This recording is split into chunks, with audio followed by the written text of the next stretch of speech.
इस बातचीत के अनेक भेद है। दो बूढ़ों की बातचीत पर है। जमाने किसी क्या करोगे, जब दो बुढ़वा आपस में बैठेगा ना तो देखिएगा वो सबका नजरिया क्या होता है। आज के नौजवानों को निंदा करता है। दो बुढ़वा बैठेगा आपस में तो देखिएगा काका बोलता है, ए जान रहो वो फलाना है ना, फलाना के लड़का वो फलाना के लड़किया से बात करता है। हम तो देखने के लिए बानी तू को जान लो, नाना प्रकार की बातें वो हमेशा नौजवानों की निंदा करते हैं। जो दो बूढ़े बातचीत होते हैं, दो बुढ़ियों की बातचीत का प्रचलन बहु बेटी वाली हुई होती है। जब दो बुढ़िया बैठेगी ना आपस में तो अपन बहु बेटी की बहुत शिकायत करेगी। एगो बोलेगी जानते हो हमारा पोतोहिया ना 4 बजे जाग जाती है, सब चूल्हा पोछी कर लेती है। तो एगो कहेगी बा तुम्हारा बहू न जागती है, हमारा बहू तो 9 बजे जागती है, सारा काम हमरे करना पड़ता है। इस तरह की। हेलो दोस्तों, कैसे हो? आई होप कि आप सब लोग अच्छे से होंगे, मजे में होंगे। तो चलिए दोस्तों, पुनः आप लोगों को स्वागत है आपके YouTube चैनल सोनी क्लासेस गंजमनसरा में। तो दोस्तों, इस वीडियो में हम लोग क्लास 12 के हिंदी जिसका पहला चैप्टर है बातचीत, और इस बातचीत के जो लेखक है उनका नाम है बालकृष्ण भट्ट। तो दोस्तों, लेखक परिचय का वीडियो हम आपको अलग से प्रोवाइड करा देंगे। इसमें हम लोग चैप्टर को देखने वाले हैं जो कि बातचीत है। दोस्तों, अगर आप हमारे चैनल पर नए हैं तो आप हमारे चैनल को सब्सक्राइब कर लें। अगर वीडियो अच्छा लगता है तो आप अपने दोस्तों में शेयर करें। आप आगे बढ़िएगा, हम आपके लिए आगे बढ़ेंगे, यानी हम आपके साथ ही है, राही है। आप चलेंगे, मैं आपके साथ चलूंगा, आप हमारे साथ चलेंगे। तो दोस्तों चलिए इस क्लास को आज हम लोग स्टार्ट करते हैं। आपको अच्छा लगेगा, घबराने की कोई जरूरत नहीं है। कितने स्टूडेंट होते हैं कि सोचते हैं कि क्लास 12 में आ गए अब हिंदी बोझ हो गया। अरे कुछ भाई बोझ नहीं है, आप देखिएगा आपको बहुत ही बेहतर ढंग से समझ में आएगा। तो वीडियो में अंत तक जरूर बने रहिएगा। अगर आपके पास बुक है तो बुक जरूर बुक में देखिए, अगर बुक नहीं है तो आप एकदम एकाग्रचित होकर इस चैप्टर को आप ध्यान से सुनिए। देखिए, सबसे पहले मैं आपको बता दूं जो बालकृष्ण भट्ट है, बालकृष्ण भट्ट ने बातचीत निबंध को लिखा है। यानी जो बातचीत है ये निबंध है ना। तो चलिए कुछ देरी किए बिना ही हम लोग चैप्टर पर चलते हैं। देखिए, बातचीत कहा जा रहा है, लेखक कह रहे हैं इसे तो सभी स्वीकार करेंगे, इसे तो सभी स्वीकार करेंगे कि अनेक प्रकार की शक्तियां जो ईश्वर ने वरदान की भांति मनुष्य को दी है। इसे कौन स्वीकार नहीं करेगा भाई? जिसे मनुष्य को ईश्वर ने वरदान की भांति दी है।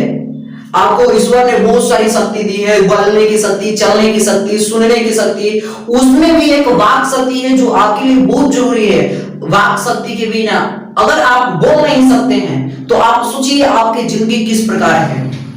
वहीं यहाँ पर लेखक बालकृष्ण भट्ट द्वारा बताया जा रहा है इसे तो सभी स्वीकार करेंगे कि अनेक प्रकार की शक्तियां जो वरदान की भांति ईश्वर ने मनुष्य को दी है, उसमें वाक शक्ति भी है।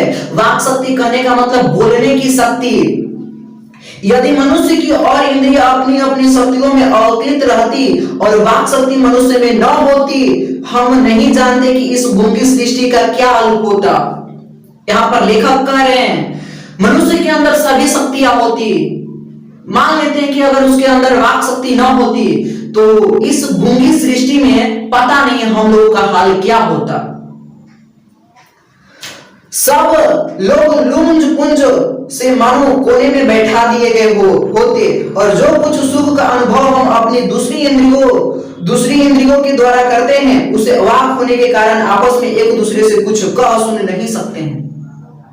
लेखक दो कह रहे हैं अगर आपके अंदर वाक शक्ति ना हो, हमारे अंदर वाक शक्ति ना हो, तो हम अपनी भावनाओं को, आप अपने विचारों को किसी दूसरे से कहकर, बोलकर प्रकट नहीं कर पाएंगे। सही बात है, समझिए ना। अगर आपके अंदर वाक शक्ति ना हो, हमारे अंदर वाक शक्ति ना हो तो क्या होता? हम लोग गूंगा प्रतीत होते, गूंगा, मुख बधिर। हम अपने भावनाओं को, आप अपने भावनाओं को किसी दूसरे के समक्ष कह नहीं सकते थे, प्रकट नहीं करते थे, प्रस्तुत नहीं कर पाएंगे।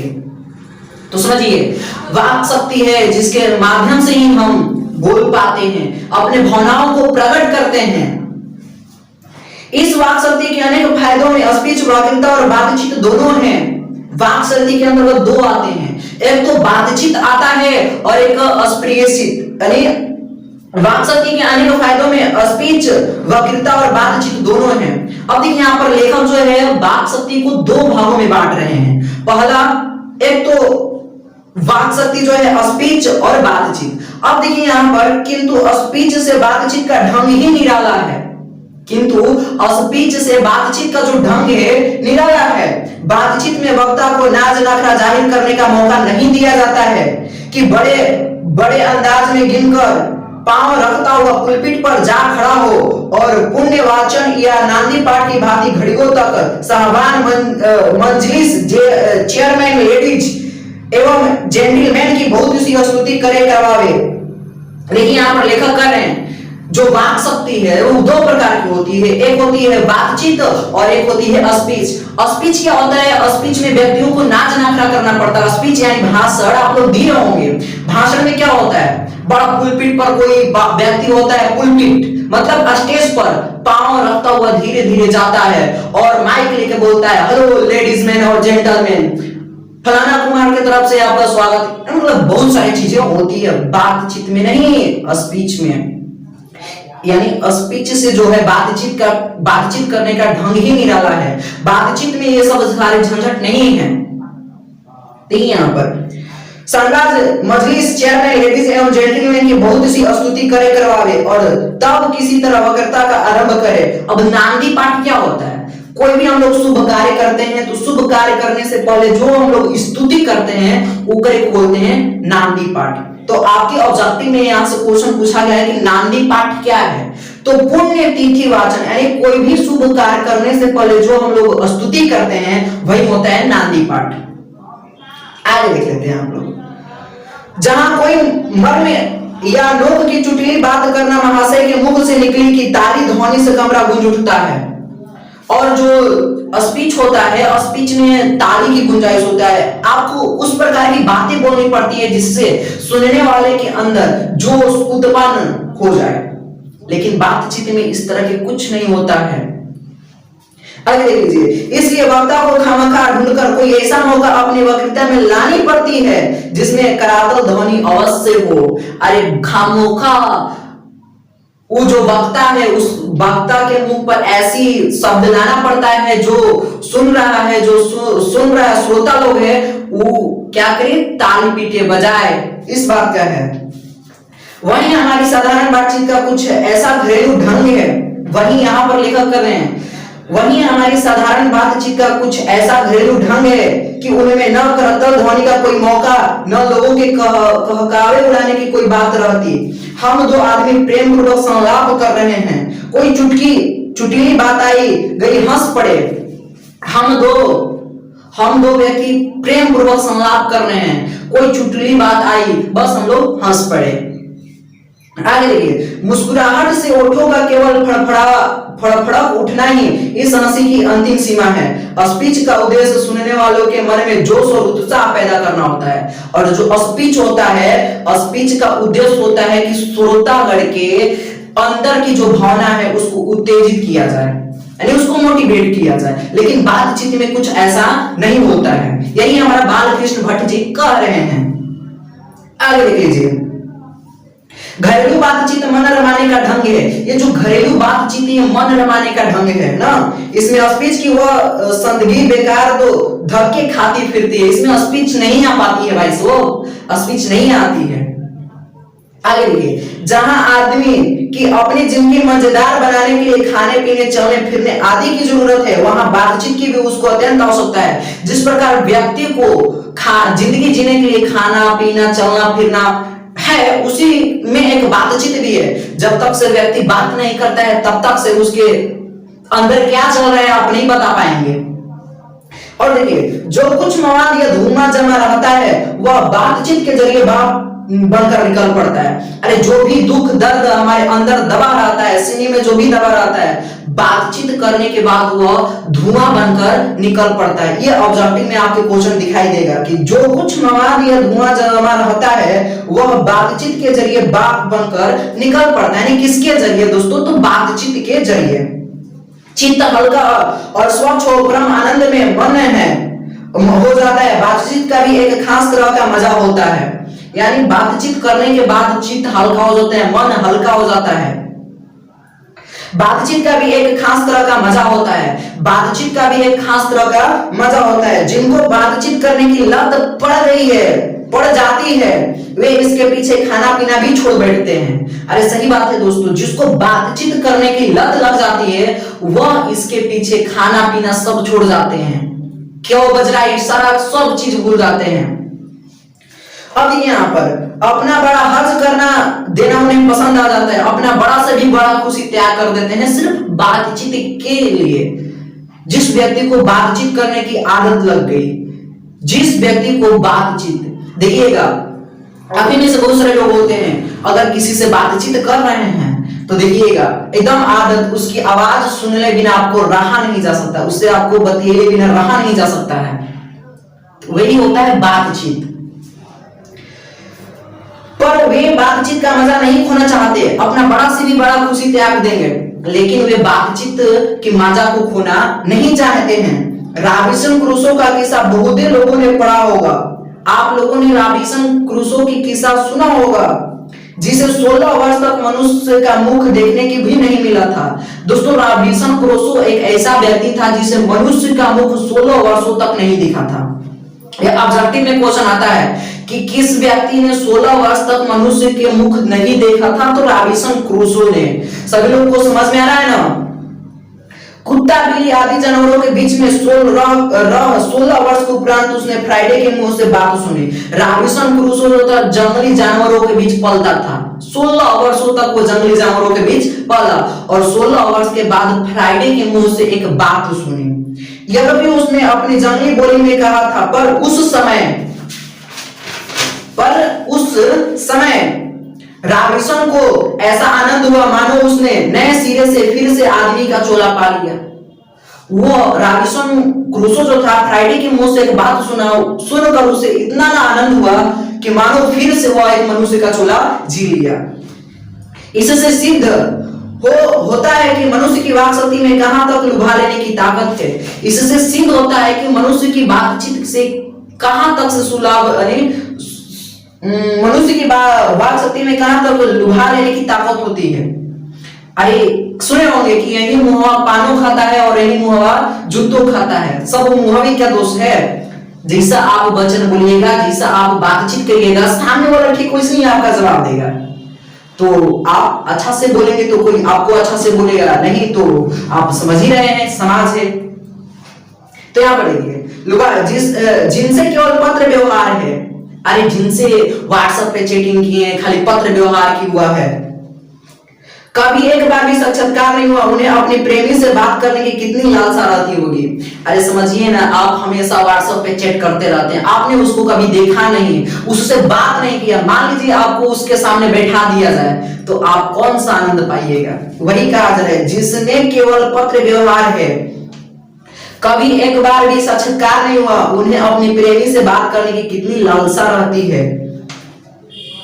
अपना अभ्यंतर भाव दूसरे पर प्रकट करना और उसका अस्य आप ग्रहण कर लेना शब्दों के ही द्वारा हो सकता है। सच है, जब तक मनुष्य बोलता नहीं तब तक उसका गुण दोष प्रकट नहीं होता है। यह सच है कि जब तक से मनुष्य बोलता नहीं तब तक से उसके गुण दोष का प्रकट नहीं होता। अरे बबुआ, जब से हम नहीं बोलेंगे या आप नहीं बोलेंगे तो आपके अंदर के गुण दोष को कोई है बता सकता है कि आप क्या है क्या नहीं है?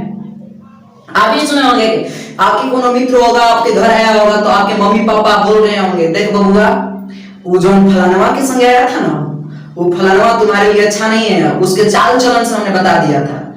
तो हाँ, वही बात है दोस्तों, बातचीत के माध्यम से ही आपके रूप का साक्षात्कार होता है, आपके अंदर के गुण दोष को पता चलता है। अगर आप बातचीत किसी से नहीं करते हैं तो आपके बारे में उस व्यक्ति कुछ नहीं बता सकता है। यानी सच है, जब तक मनुष्य बोलता नहीं तब तक उसका गुण दोष प्रकट नहीं होता। बेन जॉनसन का यह कहना है, ये बेन जॉनसन का कहना है। ये आपसे क्वेश्चन ऑब्जेक्टिव में और सब्जेक्टिव दोनों में पूछा जाता है कि बातचीत के संबंध में बेन जॉनसन के क्या विचार है दोस्तों। तो बातचीत के संबंध में बेन जॉनसन के विचार है कि जब तक से कोई व्यक्ति बोलता नहीं तब तक से उसके गुण दोष का पता नहीं चलता है। कोई प्रॉब्लम? और देख लीजिए यहाँ पर, और कहा जा रहा है कि बोलने से ही मनुष्य के रूप का साक्षात्कार होता है, और बोलने ही से रूप क्या होता है? मनुष्य का साक्षात्कार होता है। बहुत ही उचित जान पड़ता है। इस बातचीत की सीमा 2 से लेकर वहां तक रखी जा सकती है, उनकी जमात मिल या सभा न समझ ली जाए। यानी बातचीत करने का तरीका बहुत सारे हैं। 2 में भी बातचीत होगा, 3 में भी बातचीत होगा, बहुत सारे लोगों में भी बातचीत होगा। एडिसन का मत है कि असल बातचीत सिर्फ 2 व्यक्तियों में ही हो सकती है। यहाँ पर एडिसन का मत है। अभी बेन जॉनसन ने क्या कहा था? बेन जॉनसन ने कहा था कि जब सच है कि जब तक से मनुष्य बोलता नहीं तब तक से उसके गुण दोष पता नहीं चलता है। और यहाँ पर एडिसन का कहना है कि जो असल बातचीत है वह सिर्फ 2 ही लोगों में हो सकती है। और देखिए यहाँ पर जिसका तात्पर्य यह हुआ कि जब 2 आदमी होते हैं तभी अपना दिल एक दूसरे के सामने खोलते हैं। देखिए क्या कह रहे हैं एडिसन कि जब 2 व्यक्ति आपस में बातचीत करते हैं तो दोनों व्यक्ति दिल को खोलकर बातचीत करते हैं। वो अपना सारे बारे में बता देता है, वो अपना सारे बारे में बता देता है। जब 2 आदमी होते हैं तभी अपना दिल एक दूसरे के सामने खोलते हैं। जब 3 हुए तब वह 2 की बात कोसों दूर गई। कहा भी जाता है कि 6 कानों में पड़ी हुई बात खुल जाती है। 2 आपका कान, 2 उसका कान, 2 उसका कान। 3 व्यक्ति, एक व्यक्ति के 2 कान तो 3 व्यक्ति के कितने कान? 6। यानी 3 व्यक्तियों में जो बातचीत होती है वह जल्दी खुल जाती है, फलाना में जल्दी शेयर हो जाता है। देखिएगा आप 2 मित्र आपस में बातचीत कर रहे होंगे, अब कोई तीसरा मित्र आ गया ना तो आप उस बात से निरस्त हो जाते हैं, उसको बेवकूफ बनाने लगते हैं। अरे बस कर भाई, वो आ रहा है फलाना बता देगा किसी और ही को, ऐसा हुआ है ना हुआ है। तो भाई यानी 6 कानों में पड़ी हुई बात क्या हो जाती है? तुरंत खुल जाती है, बहुत जल्दी शेयर हो जाता है। तो यह ऑब्जेक्टिव में पूछा जाएगा कि कितने कानों में पड़ी हुई बातें तुरंत खुल जाती है? 6 कानों में पड़ी हुई, यानी 3 व्यक्तियों की बातचीत आसानी से शेयर हो जाएगा। और देखिए दूसरे यह कि किसी तीसरे आदमी के आ जाते हैं, या तो वे दोनों अपनी बातचीत से निरस्त हो बैठते हैं या उसे निरपट मूर्ख अज्ञानी समझने लगते हैं। जब कोई तीसरा एंट्री करता है तो 2 व्यक्ति उसको क्या करता है? उसको अज्ञानी समझने लगता है, भाई उसको बेवकूफ बनाने लगता है। बातचीत चल रहा है, हम 2 बातचीत कर रहे हैं, कोनो तीसरा एंट्री है, ए भाई देख वो आ रहा है, बंद करना है यार, शेयर कर देगा। इस तरह की संभावनाएं होती है ना। चलिए उम्मीद करता हूं कि आप लोगों को समझ में आ रही होगी। कुछ क्वेश्चन हम आपसे पूछ लेना चाहेंगे कि बातचीत क्या है?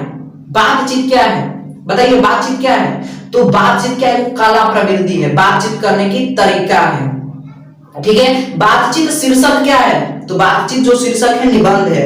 एक साधारण सा क्वेश्चन है, बातचीत के लेखक कौन है?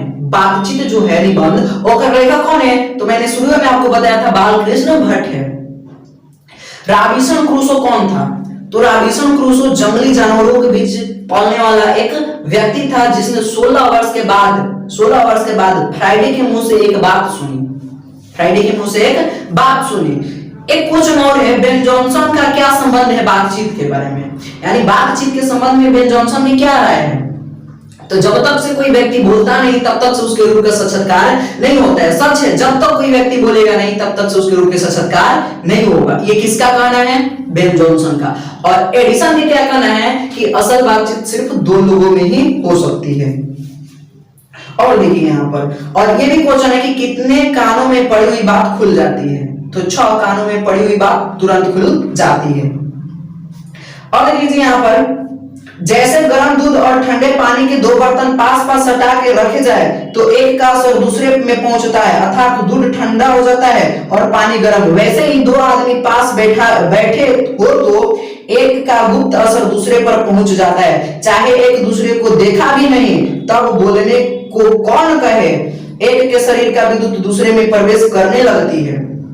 जिस प्रकार आप मान लीजिए आपके घर में आप कोई काम के लिए जा रहे होंगे, आपके मम्मी आपके दीदी आपको दूध गर्म करके दे रही होगी, तो दूध आप तो गर्म पी नहीं सकते हैं, तो उसको क्या किया जाता है? ठंडा पानी में उसको डाल दिया जाता है। जो गर्म दूध है वो ठंडा हो जाता है और जो पनिया ठंडा है वो क्या हो जाती है? गर्म हो जाती है। यानी जब पास पास रख देते हैं तो एक का असर दूसरे पर और दूसरे का असर एक पर पड़ता है। उसी तरह 2 आदमी को बैठा दिया जाए, 2 आदमी को आपस में बैठा दिया जाए, तो जब 2 आदमी को आपस में बैठा दिया जाएगा तो एक का असर दूसरे पर पड़ेगा, यानी उसके शरीर का विद्युत उसके शरीर में और उसके शरीर का विद्युत उसके शरीर में प्रवेश करेगा। यानी बातचीत के बिना वो दोनों रह नहीं सकता। आगे देखिए, चाहे एक दूसरे को देखा भी नहीं तब बोलने को कौन कहे। एक के शरीर का विद्युत दूसरे में प्रवेश करने लगती है। जब पास बैठने का इतना असर होता है तब बातचीत में कितना अधिक असर होगा, इसे कौन न स्वीकार करेगा। जब पास होने का इतना फायदा है, इतना असर है, तो समझिए जब बातचीत होगा तब कितना असर होगा, इसे कौन ना स्वीकार करेगा भाई। अस्तु, अब इस बात को 3 आदमियों में साथ देखना चाहिए। ये तो 2 आदमियों में रहा ना, अब इसी बात को 3 आदमियों में देखा जाए। मानो एक त्रिकोण सा बन जाता है, मानो एक त्रिकोण सा बन जाता है। तीनों चित्त मानो 3 कोण है और तीनों की मनोवृत्ति के प्रसरण की धारा मानो उस त्रिकोण की 3 रेखाएं हैं। चुप चुप असर तो उन तीनों में परस्पर होती ही है। जो बातचीत 3 में कही गई वह मानो अंगूठी में नंद की जड़ है। जो बातचीत 3 व्यक्तियों में होता है वो व्यक्ति 3 को में बातचीत बढ़िया से नहीं हो पाएगा। उसमें एक व्यक्ति छुपाएगा, दूसरे को छुपाएगा, तीसरे को छुपाएगा, मानो अंगूठी में नंग सा। तो यही जो बातचीत 3 में की गई वह मानो अंगूठी में नंग सी जड़ जाती है। उपरांत जब 4 आदमी हुए तब बेतुल्फी को बिल्कुल स्थान नहीं रहता है। जब 4 आदमी होते हैं तो कौन बेवकूफी के उसमें नाम ही नहीं रहता है। खुले के बाद तो न होगी, खुल के बाद न होगी। जो कुछ बातचीत की जाएगी वह फॉर्मेलिटी, गौरव और संदिग्ध के लक्ष्य में सनी हुई होगी। जो भी बातचीत होगी वो सब क्या होगी, फॉर्मेलिटी वाली होगी। हाँ भाई कैसा है, ठीक ठाक है, हाँ वो फलाना डेट कर गया और फलाना के शादी हो गया, इस तरह की बातचीत होने लगता है। लेकिन वास्तविक बातचीत नहीं हो पाती है, लोग निराश हो जाते हैं जब 4 लोग बातचीत करते हैं। और देखिए यहाँ पर उसमें हम संलाप नहीं कर सकते, इससे भाई हम लोग संलाप नहीं कर सकते ना ना ना, इससे हम संलाप बिल्कुल ही नहीं कर सकते हैं। संलाप के लिए असली 2 व्यक्ति ही होते हैं। आगे देख लीजिए 4 से हो गया, उसे हम संलाप नहीं कर सकते। इस बातचीत के अनेक भेद है। 2 बूढ़ों की बातचीत प्राय जमाने की शिकायत पर हुआ करती है। इस बातचीत के अनेक भेद है। 2 बूढ़ों की बातचीत प्राय जमाने की शिकायत पर होगी। जब 2 बुढ़वा आपस में बैठेगा ना तो देखिएगा उस सब का नजरिया क्या होता है। आज के नौजवानों को निंदा करता है। 2 बुढ़वा बैठ जाएगा आपस में तो देखिएगा क्या बोलता है, ए जान रहो वो फलाना है ना, फलाना का लड़का वो फलाना के लड़किया से बात करता है, हम तो देखबे के लिए बानी, तू हो जान लो, यानी नाना प्रकार की बातें वो हमेशा नौजवानों की निंदा करते हैं। जो 2 बूढ़े बातचीत होते हैं। देखिए 2 बूढ़ों की बातचीत प्राय जमाने की शिकायत पर हुआ करती है। वे बाबा आदम के समय की ऐसी दास्तां शुरू करते हैं जिसमें 4 सच तो 10 झूठ होती है। वे बाबा आदम के ऐसे बात छेड़ते हैं कि जिसमें 4 सच तो 10 वो झूठे निकल जाएंगे जब 2 बुढ़वा बातचीत करेगा। ऐसी बार एक बार उनकी बातचीत का घोड़ा छूट जाना चाहिए, पहरों बीत जाने पर भी अंत न होगा। प्राय अंग्रेजी राज प्रदेश और पुराने समय की रीति अनुमोदन और इस समय के सब भारतीय लायक नौजवानों की निंदा उनकी बातचीत का मुख्य प्रसरण होगा। पढ़े लिखे के लिए शेक्सपियर, मिल्टन, मिल और स्पेंसर जिम पर नाचा करेंगे। अपनी हिकायत के नशे में चूर हम चुबी दिनेर नेस्त अखड़पन की चर्चा छेड़ेंगे। 2 हम सहेलियों की बातचीत कुछ जायका ही निराला है। अब 2 हम सहेलियों की बातचीत, 2 सहेलियों की बातचीत सुनिए यहाँ पर। 2 हम सहेलियों की बातचीत का कुछ जायका ही निराला है। रस का समुद्र मानो उमड़ चला आ रहा है। सबसे अच्छा रस का समुद्र किनकी बातचीत में चला आता है, 2 हम सहेलियों की बातचीत में। ये ऑब्जेक्टिव क्वेश्चन आपके एग्जाम में बने हैं कि किनके बातचीत में रस का समुद्र पड़ा आता है, तो 2 हम सहेलियों की। इसका पूरा स्वाद उन्हीं से पूछना चाहिए जिन्होंने ऐसों की रस सनी बातें सुनने को भी कभी भाग लड़ाया है। इसके बारे में उसी से पूछना चाहिए जो ऐसी बातें की है। 2 बुढ़ियों की बातचीत का मुख्य प्रसरण बहु बेटी वाली हुई होती है। जब 2 बुढ़िया बैठेगी ना आपस में तो अपन बहु बेटी की बहुत शिकायत करेगी। एगो बोलेगी, जानते हो फलाना बाबू हमारा पोतोहिया न 4 बजे जाग जाती है, सब चूल्हा पोछी कर लेती है। तो एगो कहेगी, बा तुम्हार बहू न जागती है, हमार बहू तो 9 बजे जागती है, सारा काम हमरे करना पड़ता है। इस तरह के अपने बहू या बेटों का गीला शिकवा होगा, या वे बिरादरी का कोई ऐसा रस्मरा छेड़ बैठेगी कि बात करते करते अंत में खोड़ी दांत करना पड़ती है, लास्ट में झगड़ने लगती है, झोटा तक है ना। निकाल लड़ने लगेंगे। लड़कों की बातचीत खिलाड़ी हुए तो अपनी अपनी तारीफ करने के बाद वे कोई सलाह गांठेंगे जिससे उनको अपनी शैतानी जाहिर करने का पूरा मौका मिले। और स्कूल के लड़कों का बातचीत का उद्देश्य अपने उस्ताद की शिकायत या तारीफ या अपने सहपाठियों में किसी के गुण अवगुण का तोपतान होता है। जब लड़का का बातचीत होगा ना तो लड़का में बातचीत होता है, तो अगर खिलाड़ी हुआ तो खिलाड़ी का खेलने वाला बातचीत होता है ना, या तारीफ अपने सहपाठियों में किसी के गुण अवगुण कथापतन होता है। पढ़ने में कोई लड़का तेज हुआ तो कभी अपने सामने दूसरे को कुछ न गिनेगा। अगर कोई लड़का पढ़ने में तेज हुआ तो वो किसी दूसरे को अपने सामने कुछ नहीं गिनेगा। सुस्त और बोधा हुआ तो दबी बिल्ली का स्कूल भर को अपना गुरु ही मानेगा। अगर सुस्त बुढ़ा होगा, थोड़ा सा कमजोर हुआ तो वो पूरे स्कूल को अपन गुरु समझ लेगा।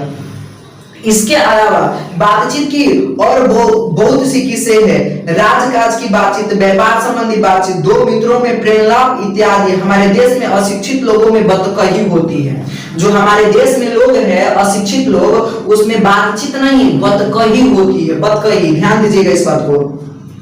लड़की लड़के वालों की ओर से एक का बिचवैया होकर दोनों में विवाह संपन्न की कुछ बातचीत करते हैं। अब देखिए बतकही, बिचवैया के नाम सुने हैं। अगुआ लड़की वाले के घर जाते हैं और लड़के वाले के घर, दो चार वो लड़की वाले के बात को छिपा देगा अगुआ, और चार वो बात लड़के वालों को छिपा देगा। और कभी कभी बीच में क्या होता है, अगुआ लोग कुटेबो करते हैं। तो ध्यान दीजिएगा, अगुवाई के काम कभी भी मत करिएगा आप लोग, है ना। तो लड़की लड़के वालों की ओर से एक आदमी बिचवैया होकर दोनों में विवाह संपन्न की कुछ बातें करते हैं। उस दिन से बिरादर वालों में जाहिर कर दिया जाता है कि अमुक की लड़की का अमुक के लड़के के साथ विवाह पक्का, यानी फलानवा की लड़की के फलानवा के लड़का के साथ विवाह पक्का। और यह रस्म बड़े उत्सव के साथ की जाती है। चुंडे खाने की बातचीत भी निराली होती है। चुंडे खाने यानी छूट देना होता है। भोज खाने की बातचीत भी निराली होती है। निंदा बात करने के अनेक प्रकार और ढंग है। निदान बात करने के अनेक प्रकार और ढंग है। यूरोप के लोगों में बात करने का हुनर है। अब यहाँ पर लेखक कह रहे हैं कि यूरोप के लोगों में बात करने का हुनर है। आर्ट ऑफ कन्वर्सेशन यहाँ तक बढ़ा है कि स्पीच और लेख दोनों इसे नहीं पाते। इसकी पूर्ण शोभा काव्य कला प्रबंध विद्वत मंडली में है। ऐसी चतुराई के प्रसंग छोड़े जाते हैं कि जिन्हें सुन कान को अत्यंत सुखद मिलता है। सुहृद गोष्ठी इसी का नाम है। सुहृद गोष्ठी इसी का नाम है। अब देखिए यहाँ से आप पूछा जाता है क्वेश्चन में, आर्ट ऑफ कन्वर्सेशन क्या है। तो आर्ट ऑफ कन्वर्सेशन बातचीत करने की एक कला प्रवृत्ति है जो कि यूरोप के लोगों में सर्वाधिक है। सभी लोग चैट सेक्शन में लिख देंगे भाई कि आर्ट ऑफ कन्वर्सेशन क्या है। सभी लोग आर्ट ऑफ कन्वर्सेशन क्या है, ये आपका टैक्स है भाई। आर्ट ऑफ कन्वर्सेशन तो बातचीत करने की कला प्रवृत्ति है जो कि यूरोप के लोगों में सर्वाधिक प्रचलित है। चलिए आगे। सुहृद गोष्ठी इसी का नाम है। सुहृद गोष्ठी की बातचीत की यह तारीफ है कि बात करने वालों की लिकायत अथवा पंडिताई का अभिमान या कपट कहीं एक बात में भी प्रकट न हो, वरन क्रम में रसाभास पैदा करने वाले शब्दों को बरतते हुए चतुर सियाने अपनी बात को रसक रखते हैं। वह रस हमारे आधुनिक शुष्क पंडितों की बातचीत में, जिसे शास्त्रार्थ कहते हैं, कभी आवेगा ही नहीं। मूर्ख और बटेर की लड़ाइयों की झपटा झपटी के सामने उसकी निरसव गांव में सरसा संवाद की चर्चा ही चलाना व्यर्थ है। वरन कपट और एक दूसरे को अपने पांडित्य के प्रकाश के बाद परास्त करने का संघर्ष आदि रसाभास की सामग्री बहुत तीव्रता के साथ आपको मिलेगी। यहाँ पर कहा जा रहा है घंटे भर काम करते रहे तो कुछ ना होगा, यानी यहाँ पर घंटों भर काम करेंगे तो कुछ नहीं होगा। देखिए अब रसाभास होने लगती है। बड़ी बड़ी कंपनी और कारखाने आदि बड़े बड़े से काम इसी तरह पहले 2-4 दिल्ली दोस्तों की बातचीत से शुरू हुए थे। जो भी बड़े बड़े कंपनी देख रहे हैं दिल्ली, कोलकाता, मुंबई, वो सिर्फ पहली बार 2-4 ही बातों से, यानी 2-4 दिल्ली दोस्तों की बातचीत से शुरू किए गए। उपरांत बढ़ते बढ़ते यहाँ तक बढ़ गए कि हजारों मनुष्य की उसमें जीविका चलने लगी।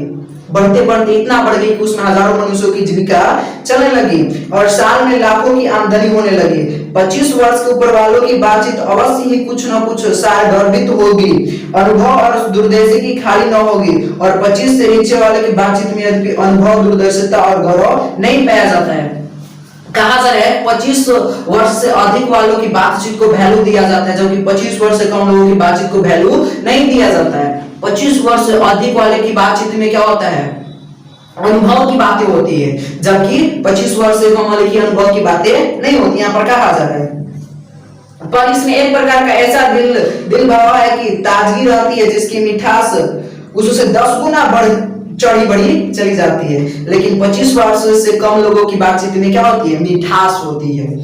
यहाँ तक हमने बाहरी बातचीत का हाल सीखा है, यहाँ तक हमने तो बाहरी बातचीत का हाल सीखा है, जिसमें दूसरे फकीर के होने की बहुत आवश्यकता है, बिना किसी दूसरे मनुष्य के हुए, जो किसी पर तरह संभव नहीं है, और जो दो ही तरह पर हो सकता है, या तो कोई हमारे यहाँ कृपा करके आए, या हम ही जाकर दूसरे की कृतार्थ करें। देखिए बातचीत दो ही तरीका से हो सकता है, या तो कोई महोदय हमारे घर आए, या मैं खुद ही उनके घर चला जाऊं, तब तो बातचीत हो सकती है।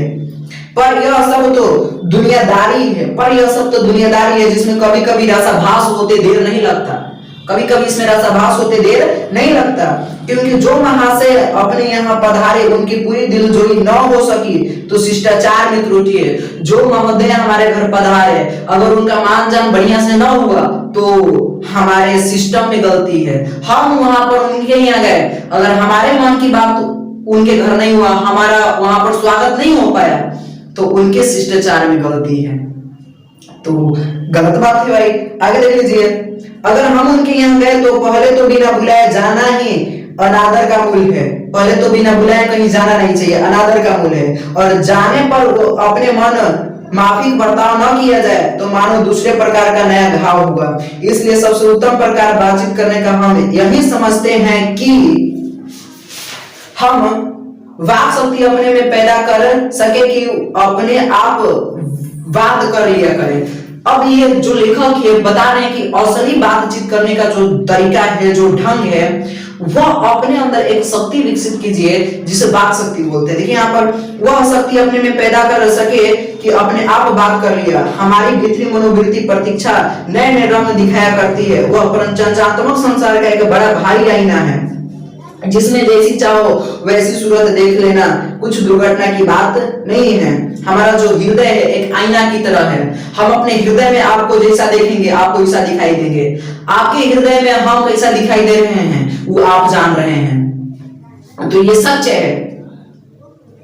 और चमिस्तान है जिसमें हर किस्म के बेल भुट्टे खिले हुए हैं। ऐसी चमिस्तान की सैर में क्या कम दिल बहाना है। मित्रों का प्रेम लाभ कभी इसकी सुलहवी कला तक भी नहीं पहुंच सका है। इसी सैर का नाम ध्यान या मनोयोग या चित्त को एकाग्र करना है, जिसका साधन 1-2 दिन का काम नहीं है। अपना मन को एकाग्र करना, शांत करना, ये 1-2 दिन की बात नहीं है, सालों की बात नहीं है। इसमें बहुत सारे दिन लग जाते हैं। आपका पूरा जीवन लग जाएगा आपकी जीवा पर शांत करने के लिए। वर्षों के अभ्यास के उपरांत यदि हम थोड़ी भी अपनी मनोवृत्ति स्थिर कर अवाक हो अपने मन के साथ बातचीत कर सके तो मानो अहो भाग हो। अगर हम अवाक होकर अपने से बातचीत करेंगे तो मान लीजिए बहुत ही अच्छा है, क्योंकि हमें किसी दूसरे से बातचीत नहीं करना है, नहीं तो उसमें रसाभास होने में ज्यादा समय नहीं लगता है। लेखक ये कह रहे हैं एक वाक शक्ति मात्र के दमन से न जाने कितने प्रकार का दमन हो गया। एक वाक शक्ति के माध्यम से पता नहीं कितने सारे लोगों का दमन हो गया। हमारी जीहा कतरनी के समान सदा स्वयं चला करती है। जो हमारी जीहा है, जो जिह्वा है, हमेशा कतरनी की तरह चलता है, कुछ सोच भी नहीं करता है क्या बोलना है, बोल रहा है तो बोलते चला जाता है। तो भाई अपने जीहा पर लगाम दो, नहीं तो कितने रिश्ते इस खाली जुबान से टूटते हैं और कितने रिश्ते इस जुबान से ही जुटते हैं। तो ध्यान दीजिएगा इस बात को। उसे यदि हमें काबू में कर लिया तो क्रोधावी बड़े से बड़े अजय शत्रुओं को बिना प्रयास जीत अपने वश में कर डालेगा। सुने भी होंगे बड़ा से बड़ा शत्रु को हम अपने बातचीत के ढंग से उसको हरा सकते हैं, बातचीत के माध्यम से उसको पराजित कर सकते हैं।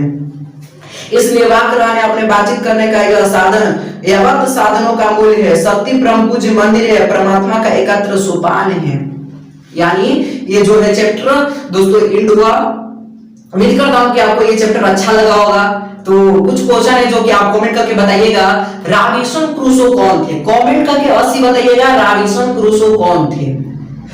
बातचीत के संबंध में बेन जॉनसन के क्या विचार थे? लेखक के अनुसार असल बातचीत क्या है? तो चलिए दोस्तों, मिलते हैं इसी तरह के किसी वीडियो के साथ। अच्छा लगा हो तो चैनल को सब्सक्राइब कर लीजिए। सभी लोग को